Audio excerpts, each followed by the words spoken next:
Hello friends, welcome to my YouTube channel. हमारे इस YouTube channel में आप सबका बहुत बहुत स्वागत है। और आज मैं फिर से आप लोगों के लिए लेकर के आ गई हूँ एक बहुत ही खतरनाक भूतिया और बहुत ही डरावनी स्टोरी। ये स्टोरी आप लोगों को एंड तक उलझा करके रखेगी। ये स्टोरी बहुत ही खतरनाक है और इस स्टोरी में एक चुड़ैल कैसे एक औरत पे हावी होती है, वो उसे कैसे परेशान करती है, कितना परेशान करती है, वो जान से मारने की पूरी कोशिश करती है। और वो महिला जिसे वो परेशान करती है उन्होंने कैसे अपनी जान बचाई। तो कहानी स्टार्ट करने से पहले मैं ये बता दूं कि ये कहानी sick line colony quarter number 45B की है। और मैं उनका नाम नहीं बता सकती हूँ क्योंकि नाम बताने के लिए मना किया गया है। तो मैं काल्पनिक नाम रुखसाना बता देती हूँ जिनके साथ ये घटना घटी थी। उनके क्वार्टर के पीछे एक कुआं था और जस्ट बगल में पीपल का पेड़ था साइड में और एक आम का पेड़ था। मैं ऑल टोटल स्टोरी बताऊंगी लेकिन मैं उनका नाम नहीं बताऊंगी क्योंकि उन पे बीता है तो उन्हें कैसा फील होता होगा ये आप सब महसूस कर सकते हैं क्योंकि ये काल्पनिक नहीं वास्तविक घटना है और एक चुड़ैल की है। वो नहीं चाहती हैं कि वो फिर से इस घटना को याद करें जैसा उन्होंने फील किया, जितनी वो डरी हुई थी वो नहीं चाहती हैं। तो चलिए कहानी को विस्तार से जानते हैं। एक मिडिल फैमिली जो सिक लाइन कॉलोनी में रहा करता था, वो अपने जीवन को एक सिंपल तरीके से जी रहे थे। बहुत खुशियां थी उस परिवार में। उनकी 4 बेटियां और एक बेटा है और वो अच्छे से अपने जीवन को बिता रहे थे। कोई इशू नहीं था, कोई तकलीफ नहीं था। वो हर दिन की तरह आराम से अपना जीवन व्यतीत कर रहे थे। धीरे धीरे दिन बीतता जाता है। एक दिन वहाँ पे शादी थी क्वार्टर में। नॉर्मली वो अपना, उन्हें कुछ भी पता नहीं था। उनके घर के पीछे में एक आम का पेड़ था जिस पे अक्सर लोग कहा करते थे कि उन्हें कुछ यहाँ पे फील होता है, लेकिन वो नहीं मानती थी और भी लोग नहीं मानते थे क्योंकि जिन्होंने नहीं देखा था कुछ भी वो कैसे मान लेंगे बिना प्रूफ के। और जिन्होंने देखा था उनकी बात कोई मानते ही नहीं थे। उन्हें ऐसा लगता ही नहीं था कि वहाँ कुछ है। एक दिन वहीं क्वार्टर में शादी थी और रुखसाना की जो बेटियां थी वो शादी अटेंड करने के लिए गई हुई थी। सभी आराम से शादी अटेंड करने के लिए गए थे और धीरे धीरे रात होने लगती है, रात बढ़ती जाती है। तो उन्हें फिक्र होती है कि 10-11 बज गए हैं, अभी तक बच्चे आए नहीं हैं। तो उन्होंने सोचा कि मैं क्यों न जा कर के अपने बच्चों को लेकर के आ जाऊं। वैसे वो ज़्यादा शादियों में जाया नहीं करती थी, इसलिए वो घर पे ही रुकी हुई थी कि तुम लोग जाओ खा पी करके आ जाना, मैं यहीं रहती हूँ घर में। और एक जैसे ही घड़ी की सुई 11:30 पौने 12 में आती है वो घर से निकल जाती है। वो सोचती है कि अब रात काफ़ी हो गई है। उस समय मोबाइल का ज़माना नहीं था तो कॉल भी नहीं किया जा सकता था, इसलिए वो सोचती है कि क्यों ना मैं ही जा कर के थोड़ी दूर देख लूँ कि वो लोग अब तक क्यों नहीं आए हैं। और इसके लिए वो अपने घर से निकल जाती हैं। वो थोड़ी दूर जाती हैं, पीपल का गाछ क्रॉस करते हुए वहां पे कुआं के पास धीरे धीरे जाकर के पहुंच जाती है और आराम से वहां पे खड़ा हो जाती है। इधर उधर देखती है, सन्नाटा काफी था।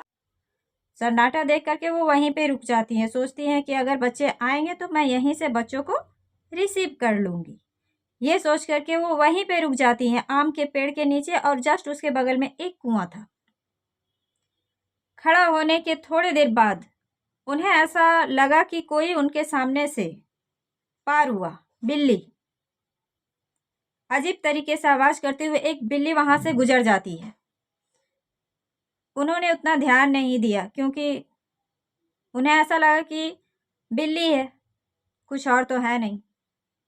फिर थोड़ी ही देर में उन्हें ऐसा लगा कि नहीं, इस पेड़ के ऊपर कोई पत्तियां जोर जोर से हिला रहा है। खड़बड़ खड़बड़ अजीब तरीके की आवाज हुई उन्हें। तो थोड़ा उनका बदन जो है वो सिहर जाता है, कांप जाती हैं वो थोड़ा कि अचानक से पेड़ पे ऐसी खलबली कैसे हो रही है। वो थोड़ा सा थोड़ा वहां से हटती हैं, लेकिन फिर सोचती है कि नहीं, हो सकता है कुछ पंछी होंगे, फिर वो केयर नहीं करती हैं, वो वहीं खड़ा रहती हैं, अपने बच्चों का वेट कर रही थी। फिर वो कहती है कि नहीं, थोड़ा दूर जाकर के मैं देख लेती हूँ। वो जाती है, आगे तक थोड़ा बढ़ती हैं और फिर वो बैक लेती है। बैक लेकर के फिर वो वहीं पे पेड़ के नीचे आकर के खड़ा हो जाती है, जहाँ ये सब उन्हें इंडिकेट हो रहा था, उन्हें कुछ संकेत दिया जा रहा था कि मैं यहाँ पे हूँ, तुम यहाँ से हटो। लेकिन उन्होंने इस ओर ध्यान ही नहीं दिया। उन्होंने ये सोचा ही नहीं कि नहीं, यहाँ पे कुछ बुरी शक्ति है, या फिर यूँ कहिए कि कुछ ऐसी पराशक्ति जो हम देख नहीं सकते लेकिन वो हमारे आसपास मौजूद होते हैं, वो वहीं पे खड़ा हो जाती हैं। और अब क्या था कि अब जो होने वाला था बहुत डरावना होने वाला था उनके साथ। वो एक ऐसा उन्हें फील होता है कि उन्हें अजीब सा आवाज़ अचानक से उनके कानों में गूंजती है, जैसे किसी ने उन्हें आवाज़ दिया। वो पीछे पलट के देखती हैं, वहाँ पे कोई नहीं था। लेकिन फिर अचानक से उनकी नज़र ऐसे जगह पे पड़ जाती है जो देख करके उनकी रोंगटे खड़ी हो जाती है, वो पूरी तरीक़ा से डर जाती है। वो क्या था कि वो जैसे ही आवाज़ आता है वो देखती हैं, वहाँ कुछ नहीं था। अब क्या होता है कि उन्हें फिर से पेड़ ऐसा लगा कि किसी ने ज़ोर से हिला दिया। अब उन्होंने ऊपर फटाक से देखा, और जब ऊपर देखा तो उन्हें पूरा बाल ऐसे नीचे और कोई औरत ऐसे लटकी हुई नजर आई। ये मंजर देखने के बाद उनके मानो शरीर से खून ही गायब हो चुका था। वो पूरी तरीक़ा से डर गई, वो इतना डर गई कि वहीं फिर कांपने लगी। और उन्होंने फिर से कोशिश करा कि नहीं, यहाँ कुछ नहीं। मैंने खुद को संभाला और कुछ पढ़ के सूरा और अपने बदन को फूंकने की कोशिश की, लेकिन वो सब भूल चुकी थी, उन्हें कुछ याद नहीं था। वो इतना डर चुकी थी कि वो वहाँ से सीधे, अब उनमें भागने की ताकत नहीं थी। वो एकदम जम से गई और किसी तरह से खुद को संभालते हुए वहाँ से दूर हट जाती है, और फिर देखती है तो वहाँ कुछ भी नहीं था। और तभी कोई पास के पड़ोसी जो थे, क्वार्टर में रहते थे, उन्होंने आकर के पूछा, भाभी आप यहाँ पे क्या कर रहे हैं इतनी रात को? तो वो संभलती हैं और वो कहती कि नहीं, बच्चे आने वाले थे इसलिए मैं यहाँ पे वेट कर रही हूँ। तो उन्होंने कहा कि नहीं, रात बहुत ज़्यादा हो चुकी है, एक काम कीजिए, चलिए मैं बच्चों को पहुँचा देता हूँ ला करके। तो वो कहती कि नहीं, आप मुझे छोड़ दो साथ में, क्योंकि अब उनके अंदर इतना ज़्यादा डर समा चुका था कि उन्हें अकेले वहाँ से हिलने की हिम्मत नहीं थी। तो जो साथी थे, हम वहाँ पे क्वार्टर में रहा करते थे पड़ोसी, उन्होंने उन्हें घर पे ला करके छोड़ दिया और कहा कि ठीक है, आप आराम कीजिए, मैं आपके बच्चों को घर तक पहुँचा देता हूँ। अब क्या होता है कि वो घर पे आकर के किसी को कुछ नहीं बताती कि मैंने क्या देखा, क्या महसूस किया। और जब बच्चे घर पे आते हैं तो वो पूरा फीवर से काँप रही थी। वो पूछते हैं उन्हें कि क्या बात है, तो वो कहती नहीं, कुछ नहीं, रात ऐसे ही बीत जाती है। नेक्स्ट डे क्या होता है कि जब वो सोती हैं कमरे में अपने, तो उन्हें नींद नहीं आ रही थी। वो बता नहीं पा रही थी कि मैंने क्या देखा है, क्या फील किया। लेकिन जब वो सो जाती हैं तो अचानक से चिल्ला के उठ जाती है और बोलती है कि यहाँ कोई है। तो बच्चों ने पूछा, वो इतना ज़ोर से चीखी कि घर के लोग जाग जाते हैं और वो आ करके फटाक से पकड़ लेते हैं और पूछते हैं कि क्या बात है, क्या देखा आपने? वो कहती नहीं, यहाँ पे कोई, मैं नहीं सोऊंगी। वो सोने, तो वो लोग कहते कि आपने क्या देखा? वो कहती कि यहाँ कुछ एक औरत है जो यहाँ पे लटकी हुई है और मुझे बहुत ही भयानक तरीके से घूर रही है। इस बात को सुनने के बाद बच्चे डर जाते हैं। वो कहते हैं यहाँ कुछ नहीं है, हम लोगों को कुछ होता तो दिखता ना।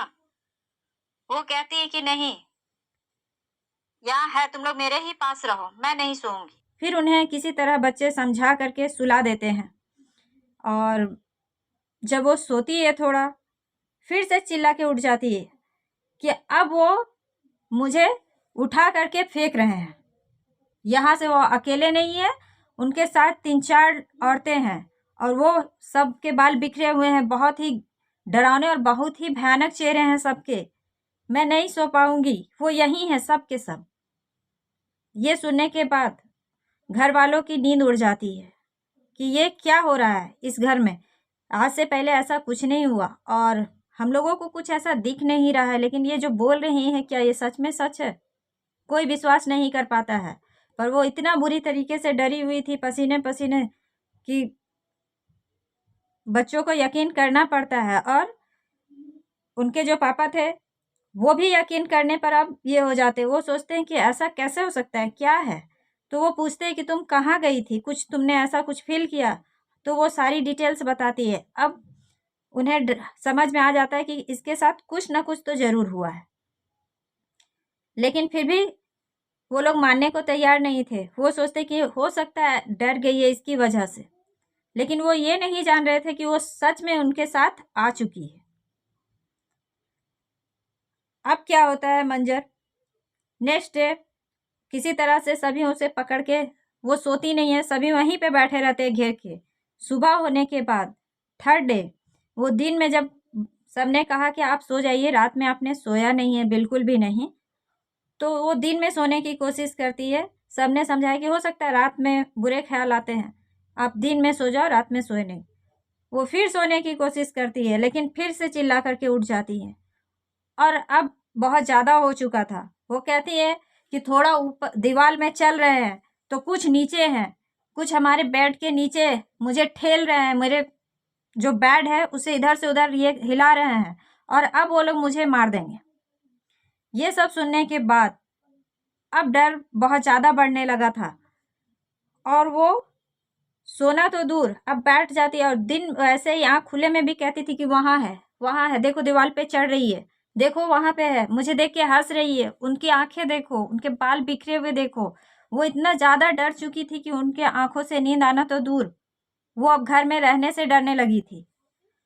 ये सब देखते देखते अचानक उन्हें याद आता है, पड़ोस वाले को पता चलती है, तो उन्होंने कहा कि एक काम करो, वहाँ पे एक मौलाना रहा करते थे जिनका नाम कलीम हाफिजी था। तो वो लोग उन्हें बुला करके लेके आए।